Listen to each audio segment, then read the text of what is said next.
ఎందుకు ఇలాంటివి మాట్లాడొద్దు. ఇవన్నీ ఏంటంటే ఎస్కేపిజం అంటారు. నేను ఖచ్చితంగా ఎస్కేపిజం. ఏమంటే డ్రెస్సుల్లోనే ఉంటుందంటే ఖచ్చితంగా డ్రెస్లోనే ఉంటుంది. పెళ్లి కూతురు లక్షణంగా పట్టు చీర కట్టుకొని కూర్చొని ఉంటే ఎంత అందంగా ఉన్నారనుకుంటారు. బికినీ డ్రెస్ వేసుకుని కూర్చొని పెళ్లి చేసుకోమను. ఎందుకు? అక్కడ ఒక సందర్భం ఉంది, సంప్రదాయం ఉంది, దాన్ని మనం పాటించి తీరాలి. సంప్రదాయాన్ని గౌరవించాలి. ఎందుకంటే ఈ దేశంలో నువ్వు పుట్టావు.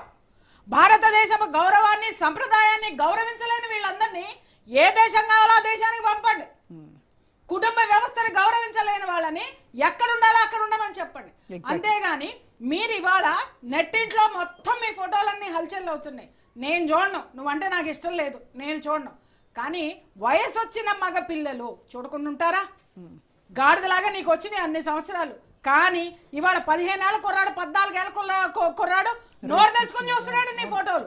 అది ఒక తల్లికి ఎంత బాధ ఉంటుంది, ఒక తండ్రికి ఎంత బాధ ఉంటుంది. ఇంకొకటి, పిల్లలతో కలిసి స్విమ్ సూట్లు వేసుకొని నీళ్ళల్లో ఆడుతా నువ్వు తిరుగుతావు. ఇంకొక తల్లి బిడ్డ ఎలాంటి స్థితిలో ఉండాలి? నీ ఇంట్లో నీకు కట్టుబాట్లు లేవేమో, నీ ఇంట్లో నీకు సాంప్రదాయాలు లేవో. సాంప్రదాయాన్ని నువ్వు చెడగొట్టడానికి నువ్వు సిద్ధమైతే ఇవాళ ప్రతి మనిషి బరిదాటడానికే సిద్ధంగా ఉంటాడు. వాడు నిన్ను ఎగ్జాంపుల్ తీసుకుంటాడు. నేను ఎందుకు యాక్సెప్ట్ చేస్తాను? ఇప్పుడు రీసెంట్గా నిధి అగర్వాల్ ఇష్యూ చూసారు కదా మీరు. ఆవిడ ఒక సాంగ్ రిలీజ్ ఈవెంట్కి వచ్చి వెళ్తున్నటువంటి సందర్భంలో ఆవిడ మొత్తము ఒకటేసారి ఆవిడ మీద పడిపోయి క్రష్ చేసి ఆవిడ చాలా ఇబ్బంది పడిపోయినటువంటి సీన్ చూసారు కదా. మీకు అక్కడ వాళ్ళ పైశాచికత్వం కనబడిందా, ఆవిడ డ్రెస్సింగ్ స్టైల్లో ఉన్నటువంటి తప్పు కనబడిందా మీకు? రెండు. ఇప్పుడు నువ్వు 10 మందిలోకి వెళ్తున్నావు, అక్కడ అమ్మాయిని తీసుకెళ్ళినటువంటి వాళ్ళు అక్కడికి ఒక షాపింగ్ మాల్లోకి వచ్చేటటువంటి వాళ్ళు మీరేమైనా విఐపీని పిలిచారమ్మా? లేకపోతే ఒక ఎడ్యుకేటెడ్ పర్సన్స్ని పిలిచారా? ఎవరిని పిలిచారు? ఎవడు పడితే వాడు లోపలికి వచ్చేస్తున్నాడు. ఇంకొక మాట ఏం మాట్లాడారు మీరు? వాళ్ళందరూ పైశాచికత్వం అన్నారు. ఆ పైశాచికత్వం ఉన్నటువంటి మనుషుల్ని తయారు చేసింది ఈ సోకాల్డ్ జనాలు కాదా? నా ఇష్టం వచ్చినట్టు నేనుంటా, నేను ఎవరితోనైనా తిరుగుతా, నేను ఏ పనైనా చేస్తా, నేను ఏ గుడ్డలైనా వేసుకుంటానని నువ్వు బరి తెగించి మాట్లాడినప్పుడు వాడు కూడా సమాజం ఇంతేనని చెప్పి తిరుగుతున్నాడు. మగాడు కంట్రోల్లో పెడదాం, ఖచ్చితంగా పెడదాం, కొరడా తీసుకుని పెడదాం, కంచి పెట్టి కొట్టి మరీ పెడదాం. మనం ఎక్కడుంటున్నాం? ఇప్పుడు బీరువా ఓపెన్ చేసావు, బీరువా నిండా నగలు పెట్టావు, తలుపు ఓపెన్ చేసి ఎవడు దొంగతనం చేయడానికి లేదా నువ్వు పెత్తనాలకు పోయావు. దొంగతనం జరగకుండా ఉంటుందా? దొంగతనం నా బంగారం, నేను సెక్యూరిటీ పెట్టుకోను, నువ్వు దొంగతనం చేయకూడదు అంటే నా అవసరాలు నాయి. దొంగతనం జరిగే తీరుతుంది అక్కడ. విలువైనటువంటి ప్రాణం లేని ఒక వస్తువునే నువ్వు బీరువాల్లో పెట్టి లాకర్లో తీసుకుని, ఈ అమ్మకి ఎన్నో లాకర్లు ఉంటాయి, పెట్టి నువ్వు మోస్తున్నావే. ఆడది అంతకంటే విలువైంది.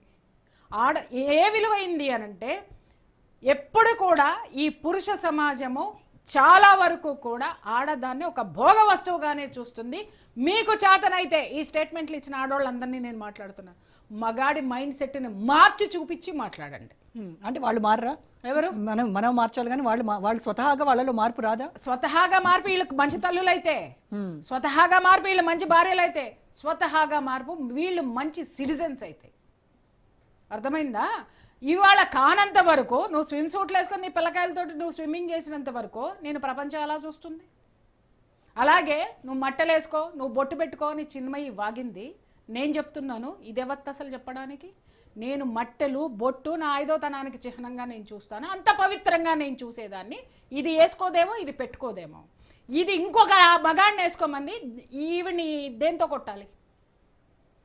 నీ సంస్కృతిని గౌరవించట్లేదు, నీ దేశ సంస్కృతిని గౌరవించట్లేదు, నీ సంప్రదాయాన్ని గౌరవించని ఇలాంటి ఆడవాళ్ళకి మాట్లాడే మాటలకి, వీళ్ళు చేసేటటువంటి చేష్టలకి యువతరం నవతరం నాశనం అవుతుంది. ఇప్పుడు బాధ్యత ఉందా? నీకుందా బాధ్యత? శివాజీ తప్పే మాట్లాడాడండి, నేను తప్పే మాట్లాడాడని అంటా. నేను మాట్లాడినప్పుడు నువ్వు ఇచ్చేటటువంటి కౌంటర్ ఎలా ఉండాలి? శివాజీ నీకంత హుందాతనం అనేది నేర్చుకో, లేకపోతే నేర్పుతాం రా. ఆయన ఆలోచన, ఆయన చెప్పేటువంటి పద్ధతి, దానిలో 2 తప్పులు దొరలాయి అని ఆయనే ఒప్పుకున్నారు, బహిరంగంగా క్షమాపణ కూడా చెప్పారు. ఆయన ఆ రెండు పదాలు మాట్లాడకుండా ఉండుంటే చాలా బాగుండేది. బాగుంటే అసలు ఇది జరిగేది కాదమ్మా. 2 పదాలు వాడకుండా, అంటే సామాన్లు అని మాట్లాడటం అంటే ఒక స్త్రీని విలాస వస్తువు, ఒక వస్తువుగా చూస్తున్నారా అంటే సామాన్లతో పోల్చడం అని అంటే అది చాలా ఏహ్యంగా ఉంది. అతను మాట్లాడిన భాష ఎంత అసహ్యంగా ఉందో అంటే ఒక పరిమితి లేదు, పరిధి లేదు.